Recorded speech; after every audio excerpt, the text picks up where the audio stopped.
Thank you, Gabriel. So the talk, as you can see from the screen, is The Great Rescue, Indigenous Knowledge and Restorative Development in Africa. It's going to be a talk presented by our wonderful colleague in African Studies, Samuel Ojo Oluntoba, and he'll talk for about 40 minutes. And then it's wonderful, another colleague at Carleton from the Institute of Interdisciplinary Studies, also cross-appointed to African Studies, Evelyn Mayanja will talk for about 20 minutes, and then we should have a good 30 minutes for discussion. So I think without further ado, welcome everyone. I turn it over to Samuel. Thank you very much, Prof. And thanks to everybody for coming. I would like to start with the acknowledgement to acknowledge the land where we are sitting here at Algonquin Nation as a traditional practice. I also acknowledge the management of the university, Professor Blair himself, whom I call the grandfather of African Studies, my late friend, Professor Pius Adesomi, who was a link here, Professor Tiono, and all the other senior leadership of the university, and to everyone who has honored us this afternoon to listen to this presentation, which is like a book. It's a book project that is ongoing, and that is based on the project that I'm leading here on indigenous knowledge and entrepreneurship in Africa. So I'll be talking about the project in a bit. This is the outline of my presentation today. So the book, like I said, is part of the project on indigenous knowledge. This project involves a consortium of universities in Africa and increasingly now in Canada. So we want to understand the knowledge behind entrepreneurship from indigenous perspective. We're working with communities, the Maasai group, Abatwa group, Ijaw, Ogoni group, in Nigeria, Tanzania, Kenya, South Africa, and we are increasing our membership. So the whole idea of this project is for us to go beyond the lamentations that has been the defining feature of Africa engagement with the world over the past centuries. So it responds to the need to rethink knowledge and development in Africa itself, because knowledge is a contested space and it is defined by power, and development itself has been an issue that have been misinterpreted. It has been interpreted in different ways to mean different things to different people. So, but from an African perspective, what is development and what is restorative development itself? We want to talk about that. And the project is for ground indigenous knowledge and restorative development. And in terms of methodology, we use direct observation. I'm a product of indigenous knowledge myself, growing up drinking herbs to solve different sicknesses and diseases, witnessing how indigenous governance is operated in my own community as a participant observer, attending Council of Chiefs meeting and all of that. And then we'll look at the history of how what it was before Africa engagement in a violent way with the world. There was a time Africa engaged beneficially with other parts of the world, but it turned violent.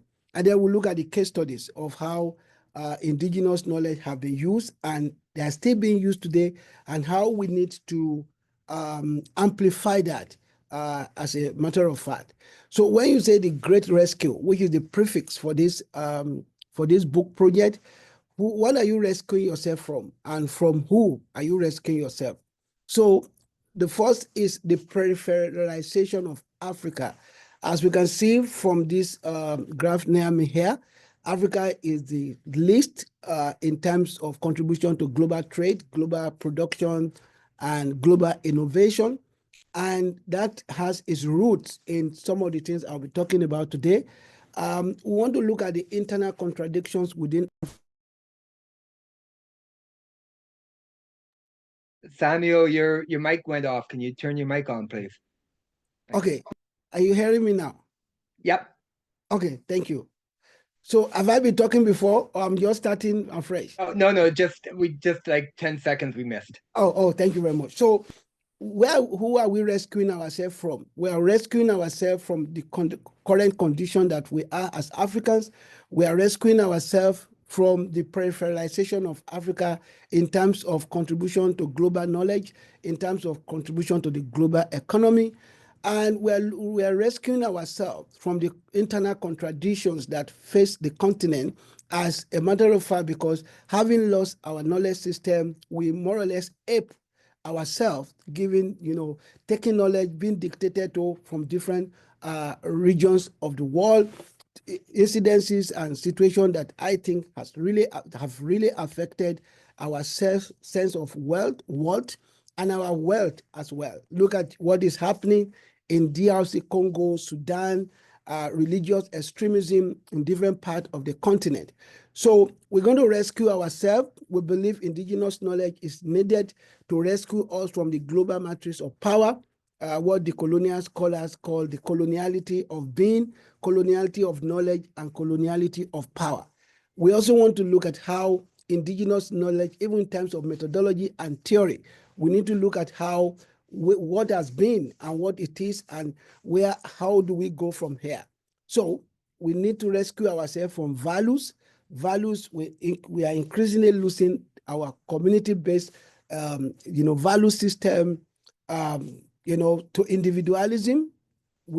we need to rescue ourselves from the loss of policy space. And in that regard, I'm looking at dependency and the need for self-discovery and self-reliance, that to what extent can Africa continue to depend on other parts of the world for development. And in the context of governance, I think we need to rescue ourselves from institutions of governance, that the state, that the colonialists created. To what extent has that state been able to bring restorative development? Was it even created to bring restorative development? If not, what can we do to rescue ourselves from that? Loss of culture and language, what is called epistemicide, linguicide. We need to rescue ourselves from that. Mental boundaries of borders to Pan-Africanism, and then from poverty to prosperity, in the real meaning and context of it. So that's what I think we need to rescue ourselves from. Conceptually, what then is indigenous knowledge? It connotes the tradition, wisdom, word, proverb, resources, custom, practices, and innovations of society developed across generations by indigenous communities. It is also entrenched and rooted in the culture, custom, nature, and environment, as well as the traditional wisdom and resources of those communities. So I see indigenous knowledge as being the basic parameter under which Africa in pre-colonial time were able to build empires, organize economies, organize their polities, and build social relations for generations. They've also been applied in areas such as agriculture, medicine, astronomy, and environmental management. Indigenous knowledge are often held by elders, women, and men within those communities. One of the leading scholars of indigenous knowledge in Africa, Andrea Hoppers, Professor Hoppers, with whom I've had the privilege of sharing office in South Africa, defined indigenous knowledge as a combination of knowledge system encompassing educational technology, legal, social, economic governance system that is used in the liberation struggle. It is philosophical knowledge, learning relating to technological, social, institutional, scientific, and developmental, including those used in the struggle. It's about excavating the technology behind the art, the tourism that we are looking at, that people go to Africa to look at, the bodies and all of that. It is not just about the art. It's not just about the handicraft. It is about the technology behind that, behind those practices and artifacts, the looms, the textile, jewelry, and brasswork, manufacture exploring indigenous technological knowledge in agriculture, fishing, forest resource exploitation, atmospheric and climatological knowledge, and management techniques, indigenous learning and knowledge transmission system, pharmacology, and recasting the potentiality they represent in a context of democratic, equitable participation for community, national, and global development in real time. Equitable participation of knowledge. That is very critical. We're going to talk about that. Restorative development. What does that mean? We are all very conversant with development. We talk about GDP growth, but what is this restorative development? So I see it as a people-centered, nature-preserving, and future-sustaining changes in the society. It is a paradigm shift in the culture of the political economy. It exists beyond the geopolitical and economic framework of imperialism, militarization, and the corporate exploitation of our natural world. It's a fundamental shift away from a culture of war toward a culture of peace. Um, uh, Professor Sabello Nglovu wrote a book that he called From the Paradigm of War to the Paradigm of Peace. We believe that African indigenous knowledge can foster the paradigm of peace in the world rather than the paradigm of both economic and military war that define our current system.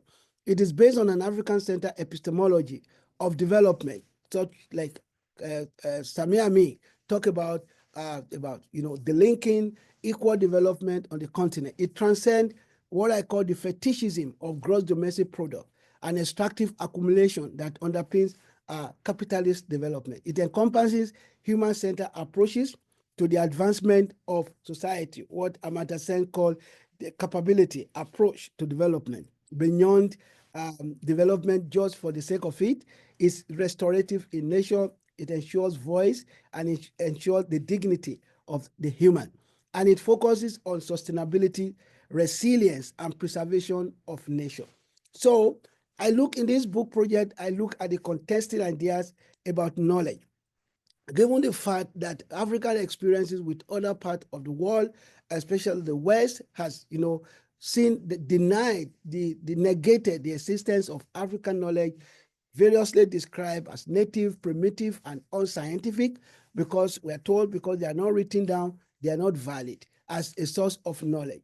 So, according to Global Gashani, again talking about enlightenment in Europe that led to unilinear conception of knowledge rather than from a pluriversal perspective, that knowledge is uni, that is, it has only one source. But we are saying that knowledge, it's wide, it's not just a uni one. So epistemicide ensure the erosion or denial of the other knowledges of the world. So I look at those debates around that and how those form the foundation for colonialism, imperialism, and all of that. But I also look at I try to negate those stereotypes by providing evidence of history negate the negation of the primitivization of indigenous knowledge in Africa. That for a people that thousands of years were able to build kingdoms, were able to govern themselves, it must be based on a particular type of knowledge, which we lost over the past hundreds of years. But how do we recover those knowledge? So the sources of pre-colonial African society from art to trade negate the idea that there was no knowledge or the African form of knowledge is not scientific. The integration of the sources of the society to the natural ecosystem was evidence of the existence of well-developed society. Developed here is contextualized in a way, maybe not comparatively, and indigenous knowledge form the foundation of powerful kingdoms. And some of those kingdoms, I'll provide some, historical analysis of them, using the archives of how they were established and how they flourished until they were destroyed. We talk about the kingdom of Ghana, which flourished from around 8th century to 12th century, known for its gold trade across the Sahara Desert. Gold trade, that's my emphasis there. That before the mining companies started coming to Africa, people were extracting their gold. They were, bringing this mineral from the soil. How were they doing it? So Mali Empire, very famous. We heard about Mansa Musa in the first book.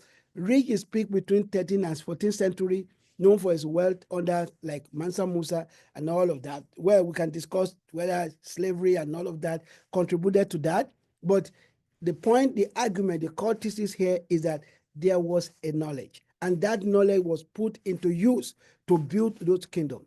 Songhai Empire, which dominated West Africa from the late 15th century to the early 16th century, with Askia the Great as a notable leader.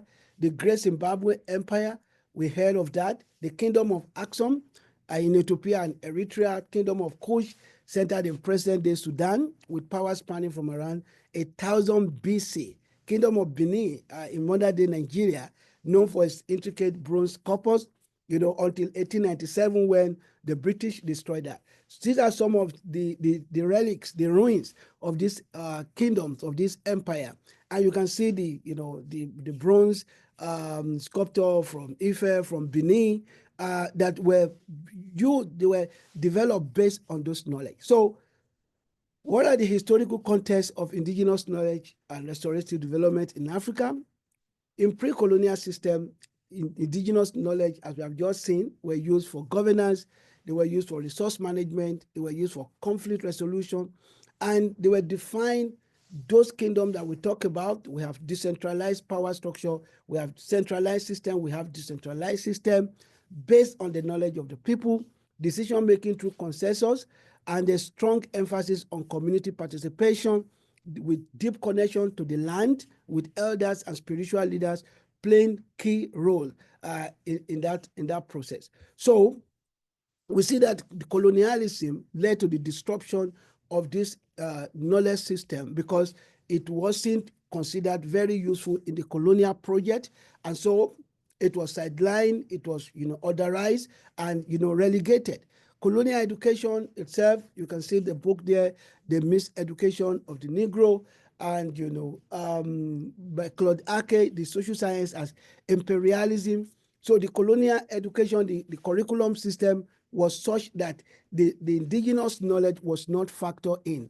And as Claude Ake argued in his book, Social Science as Imperialism, the method, the theories that inform Western idea of social sciences they didn't meet the needs of the aspiration of African, because they are not located within the epistemology there. And so we have, fast forward the post-colonial era, we had site of the colonial state itself, like Ake will argue, is an extractive state that wasn't created to foster what I call restorative development in this book project. So it inherited the colonial archive. Despite that, we had site of epistemic resistance in Dar es Salaam, in Tanzania, Makerere, in Uganda, in Nigeria, Ibadan School of History. We've talked about this in a paper, the special issue of social dynamics in 2014. And so we had this site of resistance, of course, based on Marxism and trying to infuse African values into Marxism. And then the post-colonial state at a point, thought that these academics, they were too radical, and they were too, anti-state. And then they started the purge. And of course, with the changes in political economy, brought negative reaction against the academia.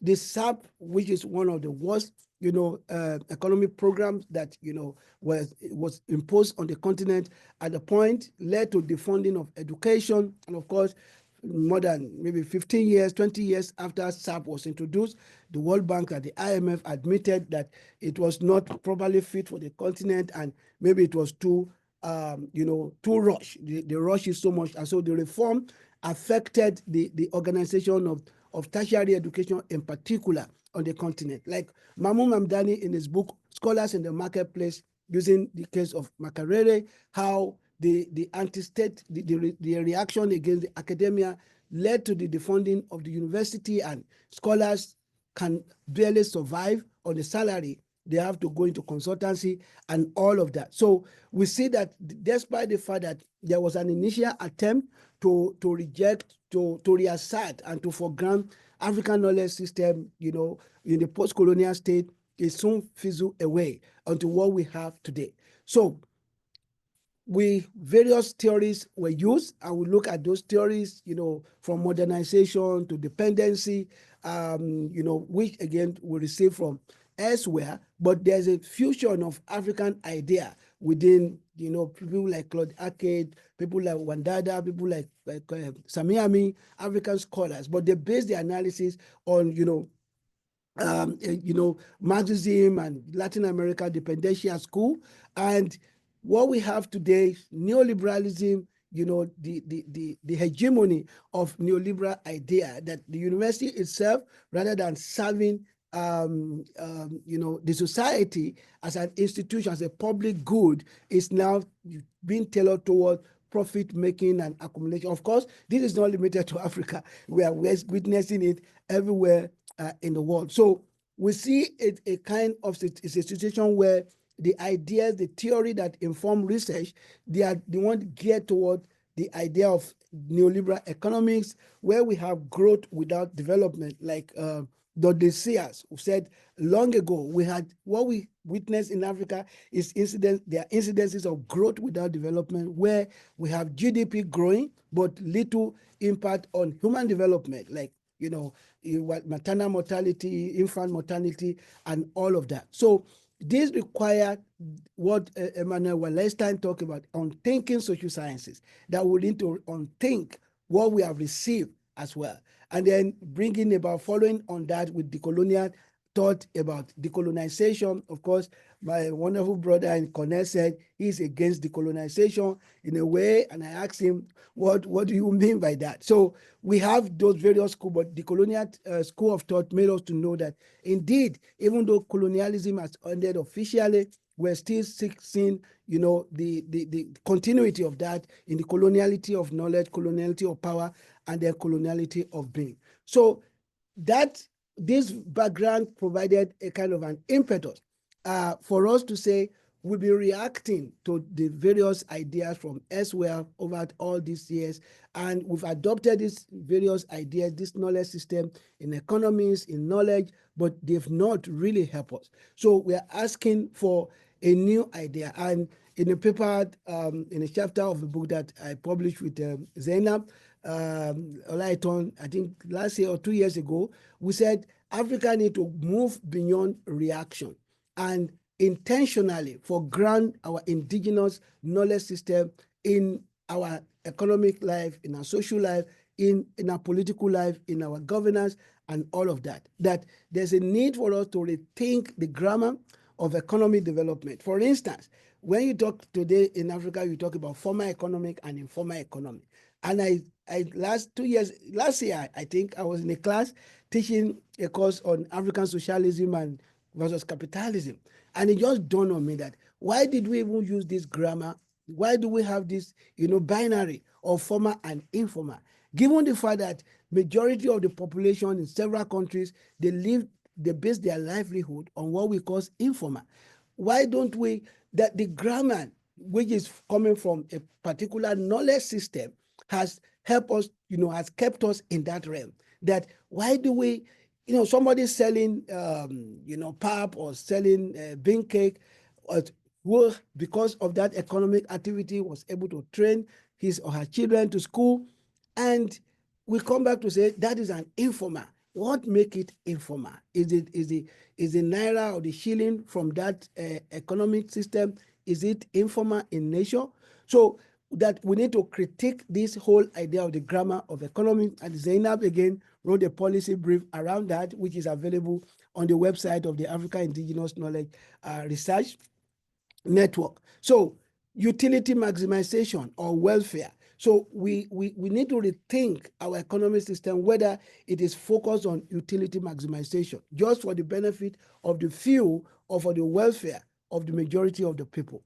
Indigenous knowledge and governance, we are saying that we need to move beyond just as accepting liberal democracy as a holy grail, rather than thinking of what the form of governance system that existed in Africa before colonialism, the kind of consultative governance system, the kind of traditional institution, the power that the chiefs, that they wielded, the community, the respect that they commanded. So how do we rethink governance? How do we rethink democracy to align with the particular culture and, the practices of those communities?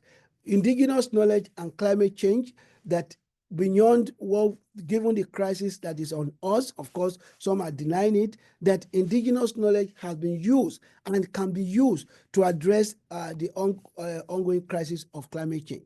Here we have some example of how community in East Africa utilize their knowledge of seasonal changes to plan agricultural activities, communities in arid regions in Africa reviving practice like building small dams and using water efficient irrigation method. Indigenous knowledge on drought resistant trees is being used, considered to be crucial for successful reforestation initiative. That integrating indigenous knowledge into climate change adaptation strategies in Africa can significantly enhance resilience and provide locally relevant solutions that are culturally sensitive and environmentally sustainable. So these are just few of those instances. In Benin Republic, Benin, in Nigeria, we have the mangrove restoration project that is based on on the systems of the local customs and belief system there. The sacralization method, where there are some forest that you don't enter, that if you enter there, you are told that something will swallow you, and that is a way of preserving those knowledge for posterity.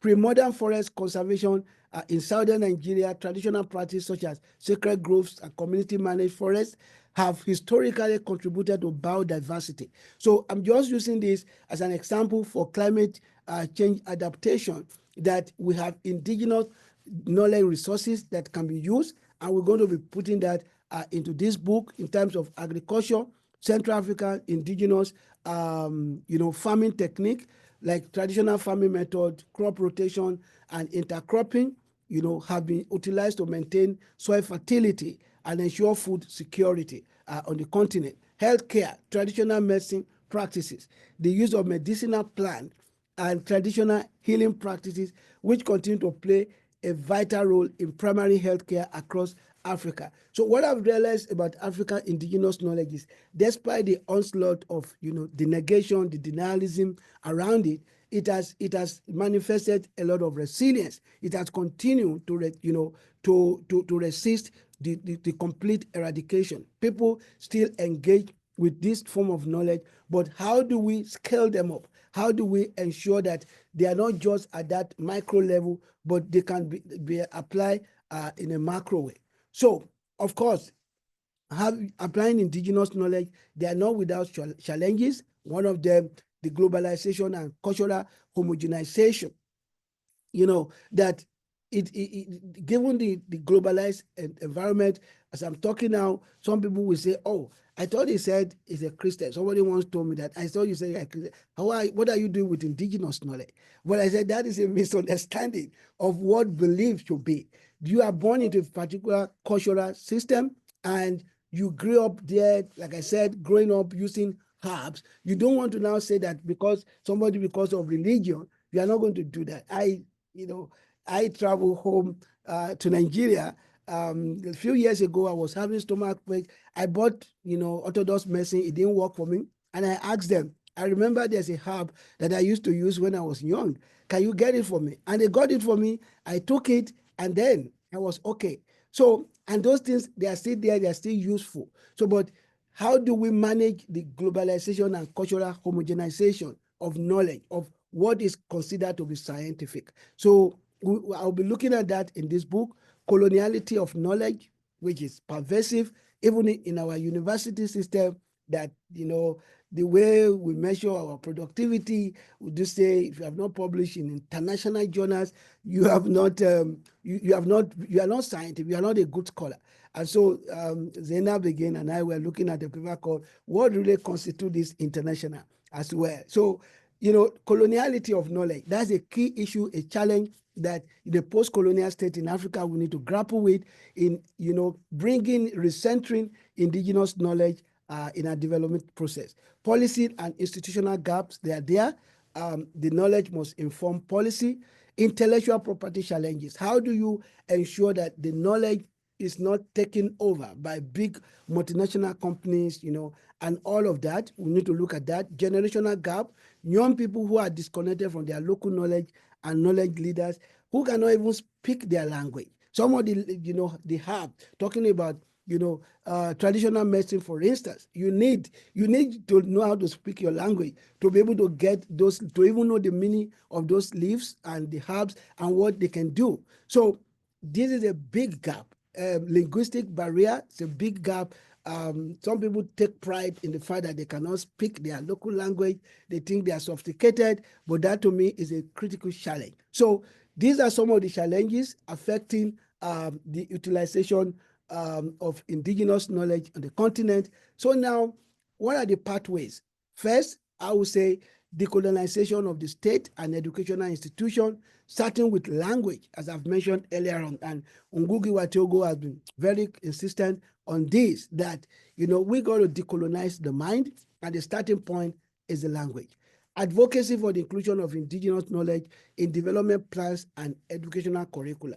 First, to identify what is the development that we are talking about.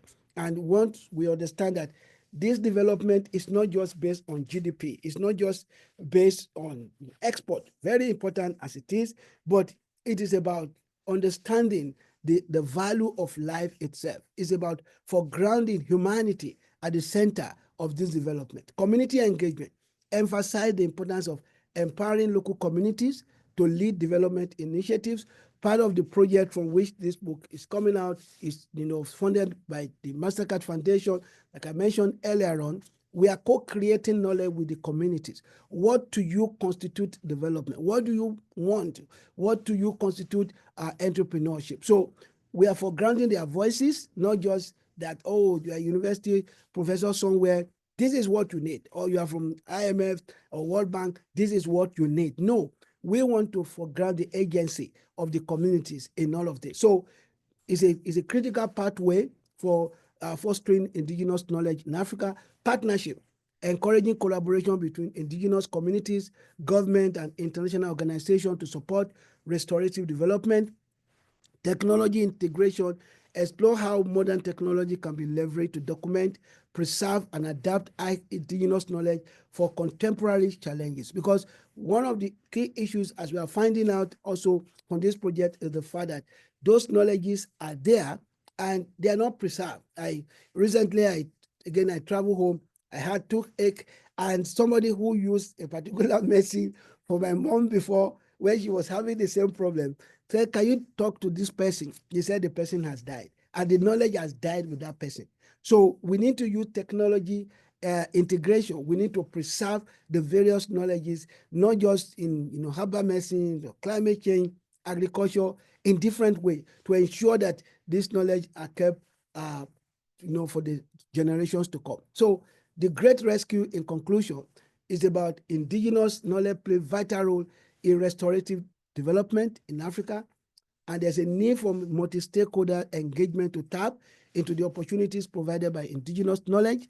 And there are several challenges that I've identified, but there's a need for an intentional re-engagement with indigenous knowledge to foster the great rescue of Africa.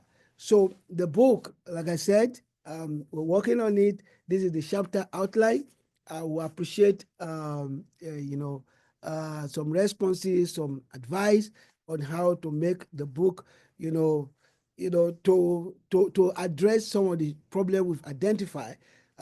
Conceptual issues in chapter 1, in introduction, negative stereotypes, what I've shown, the evidence that knowledge existed in Africa and this knowledge were used at a particular time in history. So what can we learn from that? And how can we apply them? Colonial disruption and unmaking of Africa indigenous knowledge.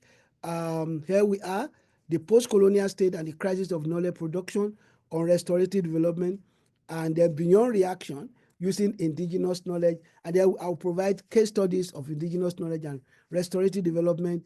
And then we'll look at indigenous knowledge at the new grammar of economics, indigenous knowledge and governance, very critical, indigenous knowledge and climate change adaptation, and challenges of integrating indigenous knowledge, and then pathways thereof, and then we conclude. So thank you so much for listening. I hope the book can make a sense. Over to you, Mr. Shea. Great. Many thanks, Samuel. Could you maybe put your presentation away so we can change the focus? Thanks very much. It was an extremely rich presentation. I'm sure it's going to lead to very rich discussion. But to start us off, I'm very pleased to turn to our colleague Evelyn Mayanja, who's going to give a response for about 20 minutes. Evelyn, all yours. You're muted still. Do you hear me? Yeah, perfect. Thank you, Blair, for sharing this. And thank you very much, Samuel, for this very, very interesting project. And thank you to everyone for being here. I'm just going to respond to a few points. Maybe I will start by summarizing the key elements that we are taking away from this presentation. And after, I will have some questions for you, Samuel. I appreciate the fact that you are trying to recover what Africa has lost. Energy systems are very, very important. And many times I think that not having the knowledge system for Africa is like lacking an ideology, a modus operandi in whatever Africa does. And we see that influencing Africans in international relations, policy, economics, and everything. So I think a discovery is really very, very important. And I also like the idea how you have connected knowledge and power and language, because without those three elements, Africa is always left out, because even now we are talking about indigenous knowledge, but we are losing foreign languages. And so I think that will be still a challenge for you, that you are going to write a book using foreign languages, but researching indigenous knowledge systems. And the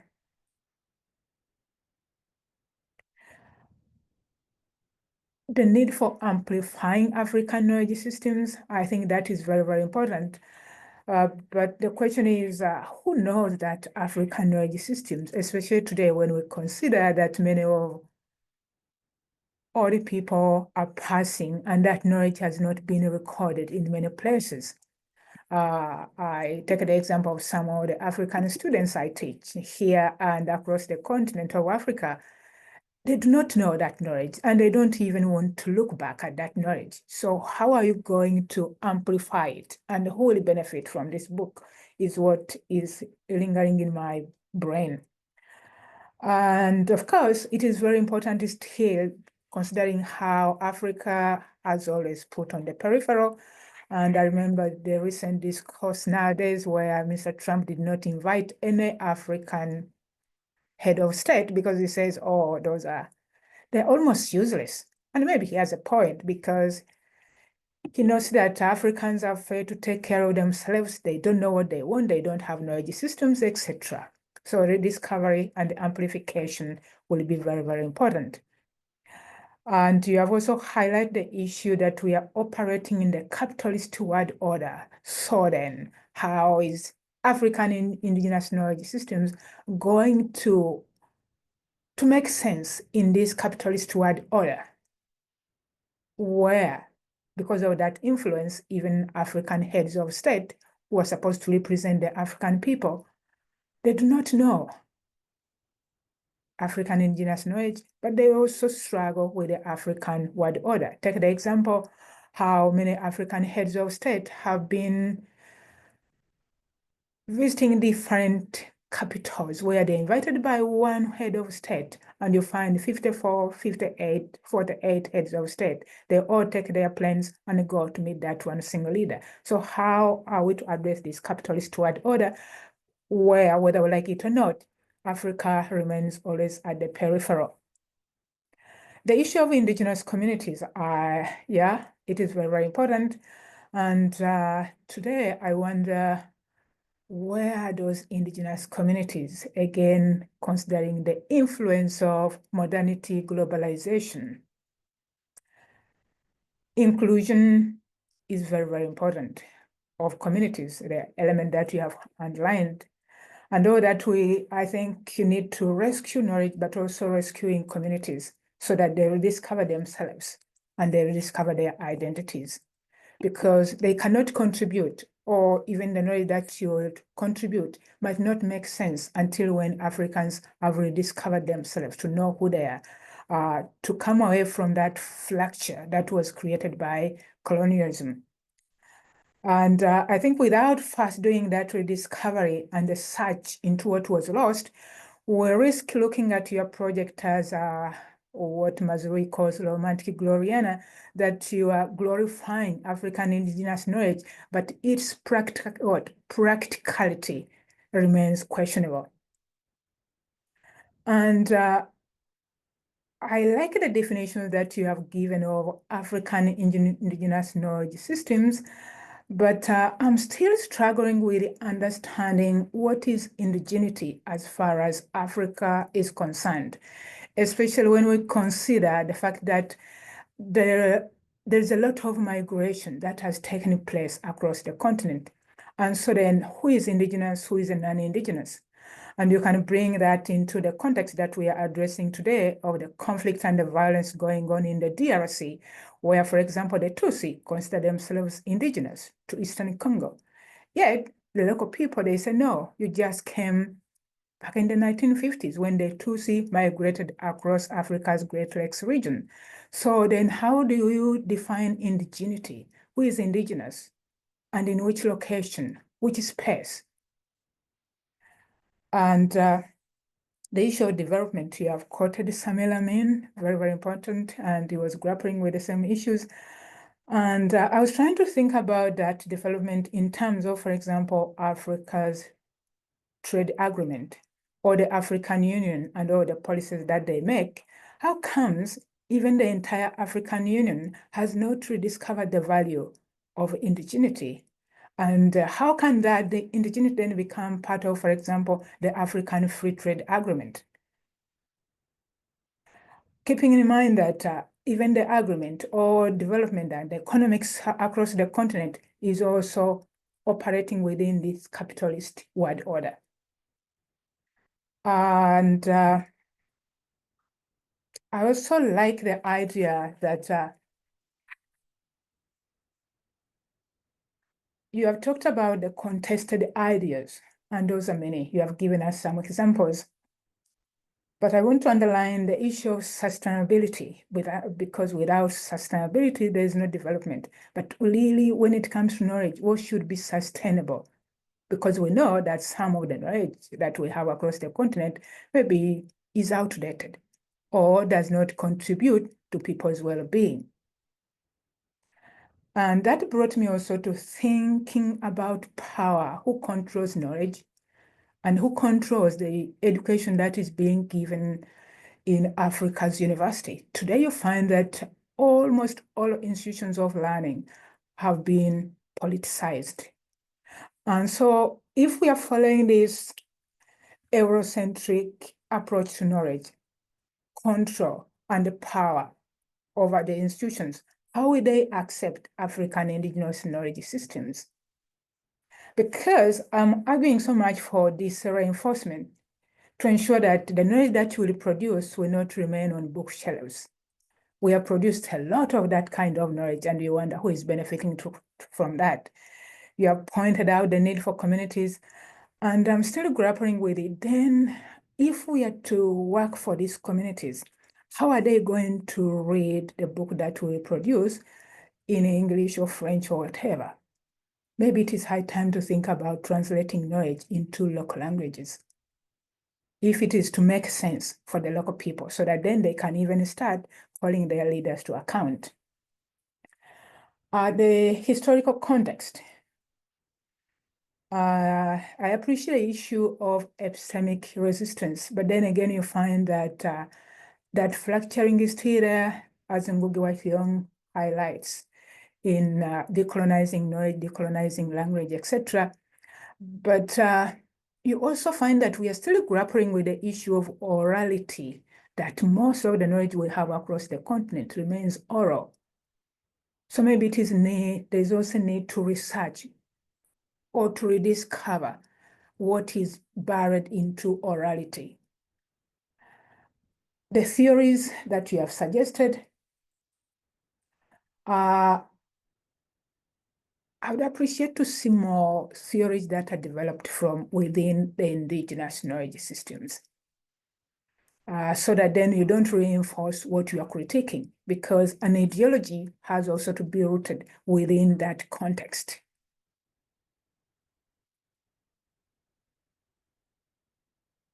Coloniality of power and being, etc. Yeah, that has been a struggle for a long time. But how do we really decolonize? We have been talking about that for a long time. And I always fear that it remains an intellectual discourse. So how does it trickle down to the local people? Talk about the Batwa, the Bambuti, who are struggling on a daily basis. How do they benefit from this decolonization of knowledge that you want to bring about? And I also have a question of, how do we define indigenous communities? I go back to what I highlighted before.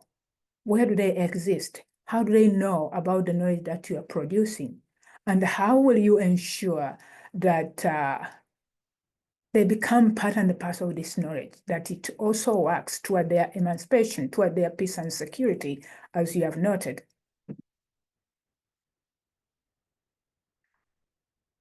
And I'm also wondering how then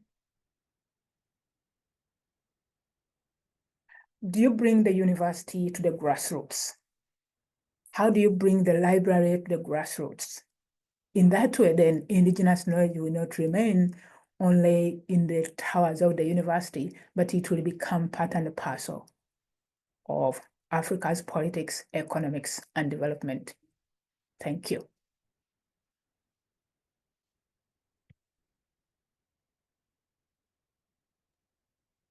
Fantastic.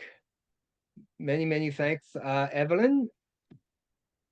There you go. We now open up the talk for questions from the audience.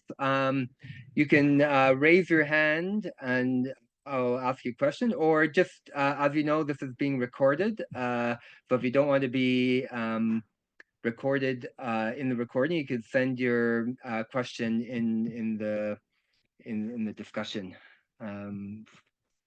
chat, which there definitely is a lot of chat going on. Let me just see. All right, I turn to Josiah. What I'm going to do, if it's all right with Samuel, I'll ask for about 2 or 3 questions, and then we'll let you respond, as well as, of course, you can respond to the many great points Evelyn raised. So I'll start with Josiah, please. Thank you very much, Samuel, for the insightful presentation. I really enjoyed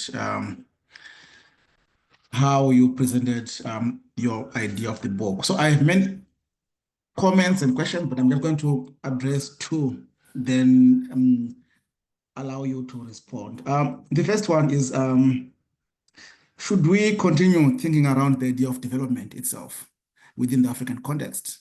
Or we should think beyond the concept of development, probably look for other concepts that are more applicable to the African communities or African realities. I would suggest probably flourishing might be a better concept to work with rather than development, because development has also that Western-centric, connotations that it has.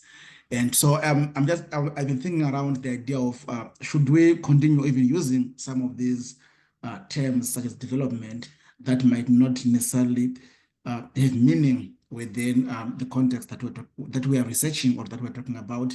You have added the idea restorative development, but we've had a lot of other, concepts added to the idea of development, post-development, development with the human first. So just think around that. Then the second thing that I would want to just ask from you is it an edited volume, or is it's a so-authored book?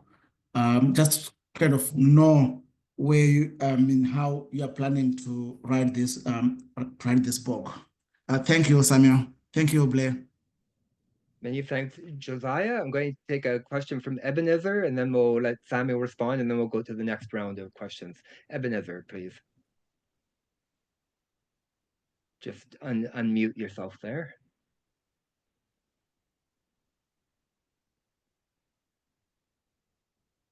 Ebenezer, are you there? There you are. Yeah.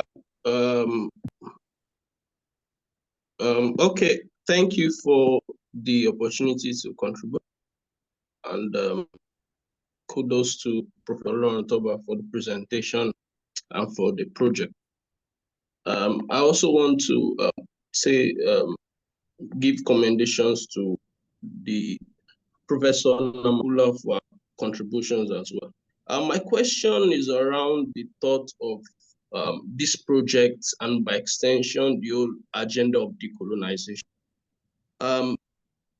The background to my contribution is making reference to Karl Marx's thoughts about confronting capitalism with the instruments or the tools of the capitalist.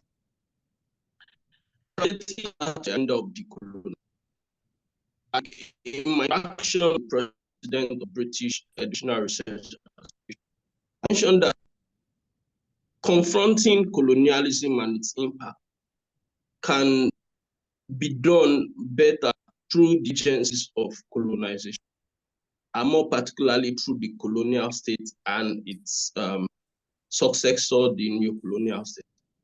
So in simple terms, my question to Professor Lauren Toba is, what are your thoughts about this whole agenda of indigenous knowledge, indigenous development, if we don't begin from the conversation of either reforming, destroying, or whatever, replacing the neo-colonial state? That's my question. Thank you. Great, many thanks, Ebenezer. I'm going to turn to Samuel to respond to these great questions as well as some of the points Evelyn raised, if you don't mind. Yeah, thank you so much, Prof. Let me start thanking everybody. Thanks to Professor Evelyn. You raised very critical points, and with many of them, I just agree. Even presenting this in a foreign language, but that's what we have. So part of my restorative development idea is also to see how we can foreground indigenous knowledge in Africa. And a part of the project that I'm doing is the fact that we want to translate any data we gather and analyze, we want to translate them to the local languages so that they will be beneficial to those communities.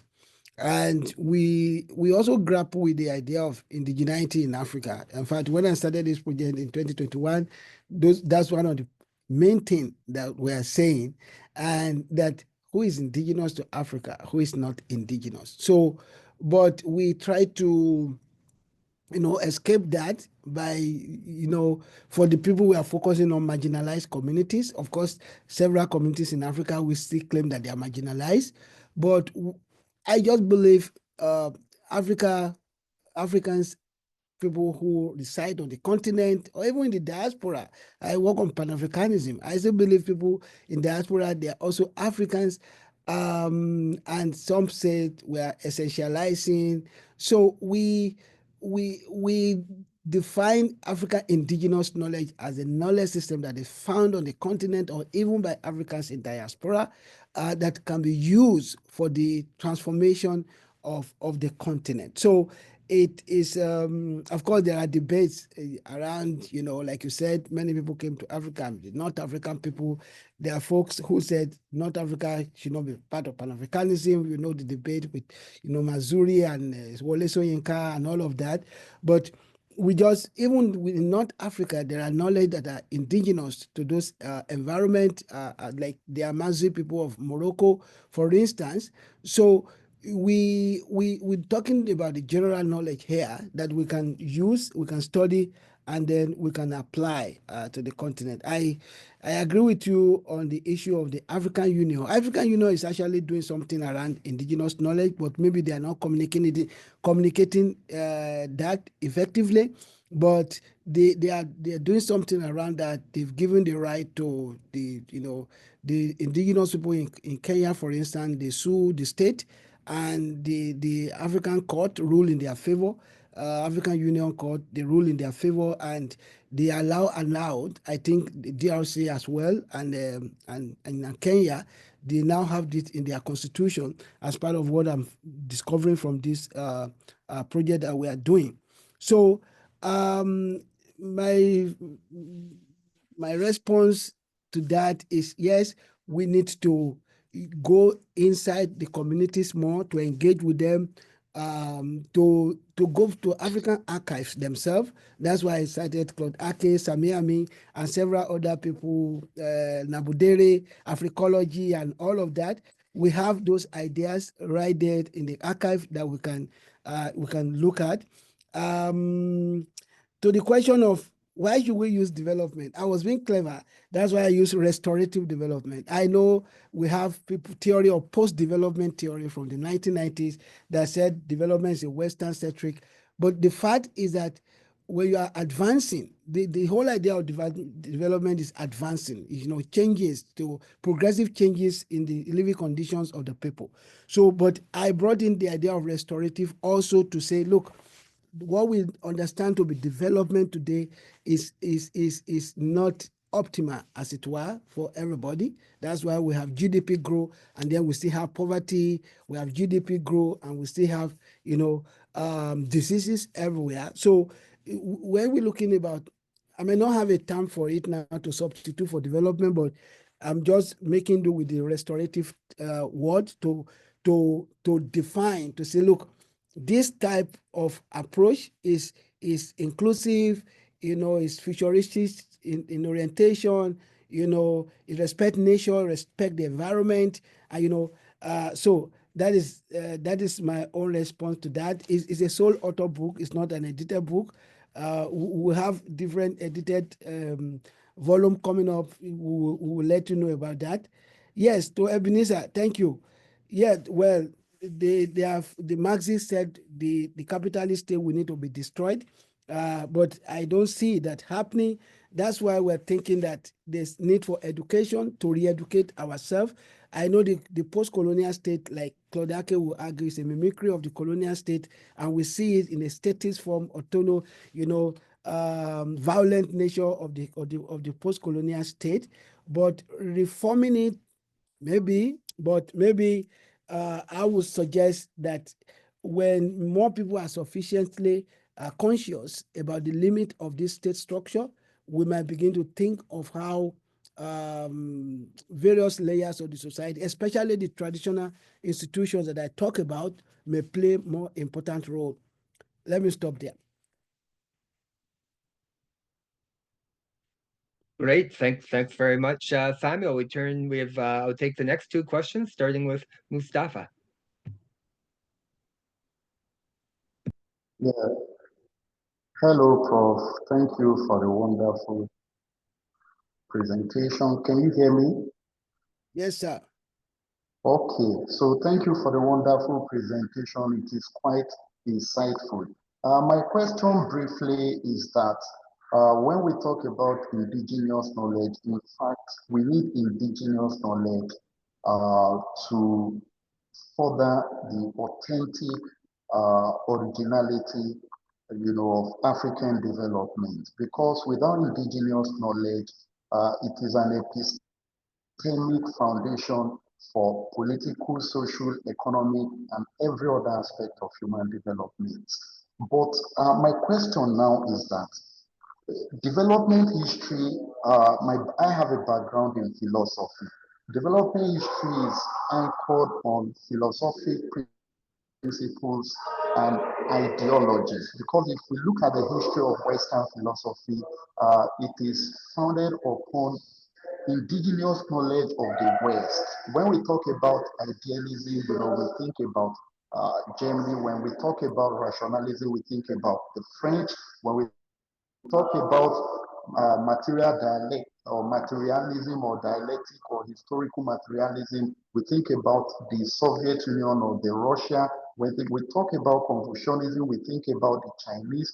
When we talk about Hinduism, we think about the Indians. So when it comes to that epistemic or metaphysical foundation that knowledge can be built upon, what philosophical principle is this indigenous knowledge system can be founded upon? So that is my question, Prof. Thank you very much. Thank you. Thank you very much, Mustafa. Next question is by Gabriel.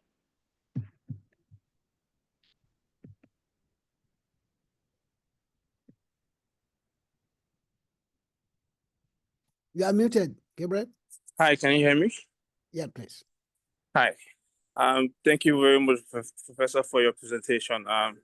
It's really a privilege to be here to attend and to listen to all this. So my first degree is in information science and technology. My second degree is in computer science. And I come from the kingdom of Opubo, of King Jaja. And I traveled back home and I basically had a camera and I just started taking pictures of my community. And I realized that I knew nothing about what was going on in the boat regatta as the masquerade displays. So I spoke to an uncle who is a local historian, Professor SGS Cookie. And I realized that nobody was doing anything to preserve our cultural heritage. And so then I left the life of IT, I was promising, and I went into documentary photography. I started doing a lot of curation because I realized that the cultural identity was getting lost. I'm a victim of not even being able to understand my language. And so I got selected by the US State Department for the Mandela Shooting Fellowship, where I went into photogrammetry and the rest. So my question is how do we come up with socially engaged community projects that involves participation where the indigenous people, through the fair versus care principle, can put up the open access that is accessible via them and not having a different interpretation of what their cultural identity is? Can you please repeat the question? My question is, how do we come up with more socially engaged arts projects that includes community and participation, where the indigenous themselves are involved in more of like a cultural kind of anthropology, that they tell their own narratives and they try to come up with a repository for themselves rather than having a different narrative with the ongoing fair and care principle? All right, thank you. Great, Samuel, and then we'll go to the next round. Okay, yeah, thank you so much, Prof. To the first question by Mustafa, my response would be that Africa in development is rooted in communalism, not communism, which is like a swear word to some people.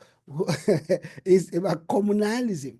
It's about care, right? It's about community. It's about the environment. That's why we have the groups, the sacred group that we are talking about. So we need to develop that. We need to develop that. The understanding that the Ubuntu, the whole idea of Ubuntu, even though some people say they don't practice it, the I am because you are. My humanity is expressed through your humanity. That is an idea that I think we need to develop more. That does not stop private enterprise. That does not mean you can't have your own company, but you just understand, like Julius Nyerere said in his Ujamaa, that the idea of an African millionaire is a misnomer, because to him, even if you have the million, it's not just for you. For those of us in diaspora, the little whatever we make, we know how much we send in remittances. So, and that's an expression of that communalism. Of course, the political elite, they've lost that, and people just live now for private accumulation, so primitive accumulation. So I think we need to develop from communalism, Ubuntu, and community engagement. Yes, to my friend from King Jaja of Okobo Kingdom, nice to see you. I think we connected yesterday on social media. I think engaging with the community will be that, let them understand that no matter how long we stay here, in the long run, we are gone. So let them understand that they need to preserve the knowledge. And one of the ways of doing that is through art. So I think it's communication, let them understand the benefit. And I would say the earlier you start to do that, the better. Because people with this knowledge, they are getting old and they are going, and their knowledge is getting extinct. Great. Thank you, Samuel. For the next round, I have a question from, apologies if I'm mispronouncing, Lukman. That is very correct. Thank you very much, Prof. I'm going to first mention that despite all the challenges and despite the critique, I think we need people to still continue to do the great work. And hopefully at some point, if, for example, if we don't have this kind of discussion, questions, critiques, contributions are not going to come up. Maybe, for example, the fact that maybe we need theories on indigenous development, maybe the fact that what is United Nations doing, the question of who is even indigenous. The reason why we have this many questions is because there is a conversation like this. So we need to keep up having this conversation, for example, thinking about, how to translate. It won't be a bad idea having this kind of conversation and then you speaking in a local language and hiring someone who can speak in English, translate into Spanish, into French languages.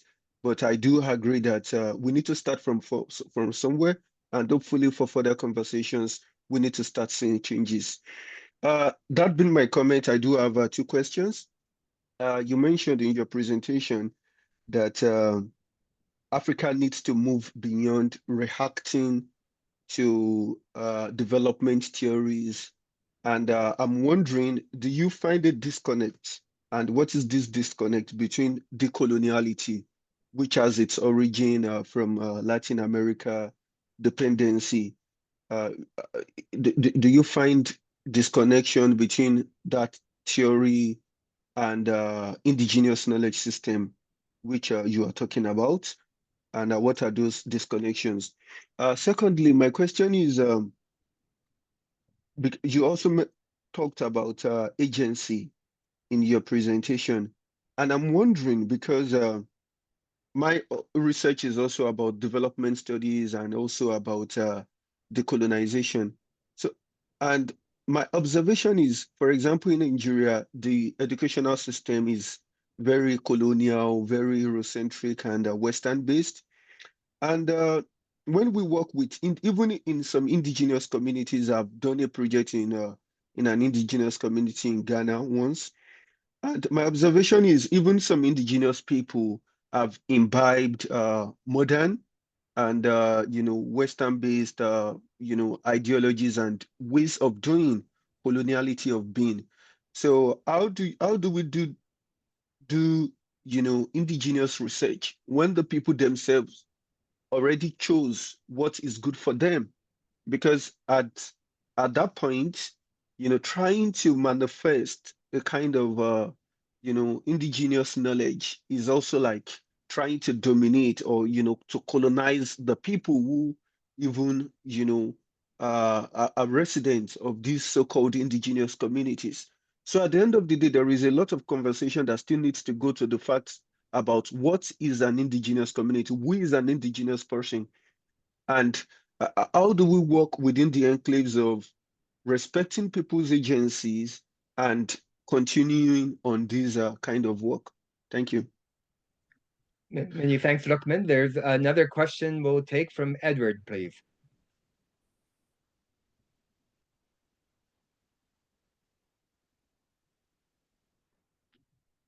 Okay. Thank you so much, everyone, for your inputs, your questions, your comments, and I really appreciate. I am learning from this conversation today. My background is in social work. I'm a social worker from Zimbabwe, and I can say 90% of the literature, the theories, the models of intervention that we are using, and those we have learned in our school, they are based from Eurocentric perspectives. So I welcome this initiative where we are trying to come up with indigenous knowledge, where we are trying to come up with context-specific interventions. As myself, I can speak more to social services because I believe people, they also depend on social services, a number of social services. And I saw recently, maybe it's still ongoing, the president-elect of United States of America, just from Norway, he cuts all the expenses, all the money he was giving to Africa, and now it is on our own. And we are no longer talking of foreign aid. We are no longer talking of anything that is external. We are now talking of what we can do on ourselves, what we can do for our people. This is the beginning of indigenous knowledge systems. So this is not a question, it's a comment, or I don't know how you can take it, but I'm saying it's now high time for us to embrace what we can do as Africans, what we can do as local people in order to come up with interventions that will benefit our people, that are locally based on our knowledge, based on our whatever we have. So thank you so much, Prof, for coming up with this initiative. I really appreciate, and everyone for your insights. Thank you so much. Maita and you, Edward, thanks very much. I turn to Samuel now. Yeah, thank you so much, Prof, and thanks to all the people who are asking questions.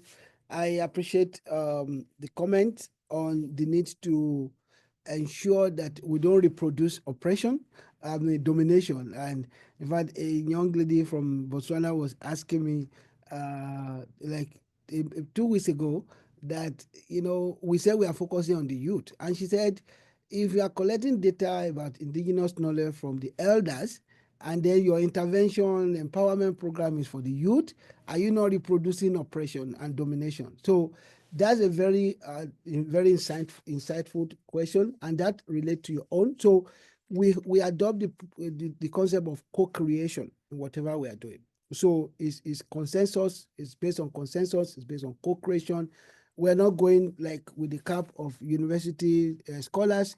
We are going there to learn, actually, to learn from them, because we actually call them professors. These people in the village, in the communities, they do have their own knowledge. So but we also need to let them understand, because in my language, they said when a leaf has stayed so much inside the soap, then it becomes the soap. So when people have internalized a particular worldview for such a long time, it may also need another process to uninternalize, to rethink and to unthink, which is what Emmanuel Wallerstein was saying. So we need to unthink what we have learned in those processes, but we do that letting them know, probing questions, asking them, like Gabriel was asking, letting them understand that we heard that this kind of knowledge existed here before. How about it? So what did they use it for? How did you use this herbal leaf for before? And then that can make them to understand, because it is that process of orderization of that your knowledge is not good. If somebody is constantly telling you are not good, you are not fit, sometimes we call it self fulfilling prophecy. You accept that. So we go in there to engage with them with respect, as we have said, and to see how that can bring about the change that we need. So theory.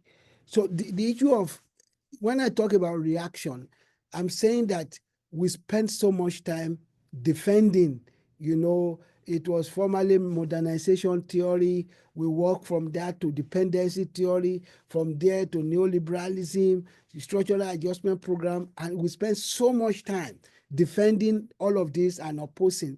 So why it is okay to counter theories that we think they are not relevant, we need to spend time to also think through about what it can be for us. What can we do with the knowledge that has existed in those communities for such a long time? So that's the point that I said. The colonial scholars, we have African scholars reacting to people from Latin America, where Mignolo, all of them. That's fine. It's a global knowledge system, but even though they are not originating from Africa, what we call the geography of reason, you can't deny the relevance of those knowledge systems within the continent, about coloniality of power, coloniality of knowledge, and coloniality of being. And then philosophy. Yeah, I think I mentioned,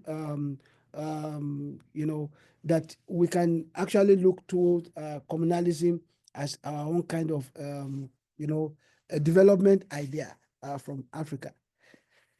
Thank you so much, Shia. I still have 18 minutes to go to my class. Many thanks, Samuel. Kind of the last call for questions, as Samuel mentioned, he does have a class in about 12 or 13, or I guess 18 minutes, 25 too. I mean, this has been extremely rich discussion, and I mean, as being noted by others, you're raising as many questions as you're answering, which is fantastic. And as we've seen by the very rich engagement both in the Q&A as well as in the chat, you're sparking lots of interest, and I think we're all looking forward tremendously, Samuel, to see how you and your colleagues, what you gather with, and then thinking through the not so easy questions about what it actually means, given the politics of indigeneity. And we've had, I've been thinking here of Mobutu Sese Seko and his authenticity project, which of course is probably a little different from what you imagine in terms of indigenous knowledge. So there's questions of power and decision making and all that, which I think people will be looking forward to engaging further with you. So without any further ado, a warm thanks to you, and a warm thanks to Evelyn. Reminder, as noted in the discussion, in about a month's time, Evelyn herself is giving a talk called "How Green is the Extraction of the Minerals for Green Energy," which is Wednesday, February 26th, 1 p.m. in Ottawa time. You could go to the website of the Institute of African Studies at Carleton to find out more details on how to register for the Zoom talk. So thank you everyone for the fantastic conversation. Take care. Thank you so much for sparing the time, even just arriving.